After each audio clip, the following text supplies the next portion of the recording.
রাগের মাথায় আপনি সন্তানকে বললেন তুই মর, ফেরেশতারা বলল আমিন।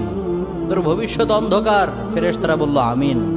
রেগে মেগে আপনি আপনার মেয়েকে বললেন জীবনেও তোর কপালে স্বামীর ভাত জুটবে না, ফেরেশতারা আবারও বলল আমিন। আচ্ছা, আপনি না সেই ব্যক্তি যে তার নিজের জীবনের চাইতেও সন্তানকে বেশি ভালোবাসেন? আপনি না সেই ব্যক্তি যে তার সন্তানের জন্য হাসতে হাসতে নিজের জীবনটাও দিয়ে দিতে পারেন? আপনি না সেই ব্যক্তি যে আল্লাহর কাছে নিজের চাইতেও সন্তানের জন্য বেশি দোয়া করে? তাহলে কি করে নিজের হাতে নিজের সন্তানের এত বড় ক্ষতি করতে পারলেন? Doesn't make any sense. Common sense বলতে কিচ্ছু নাই আপনাদের? আপনারা কি জানেন না আপনাদের রাগের মাথায় বদদোয়া করাগুলো ফেরেশতারা আমিন বলে?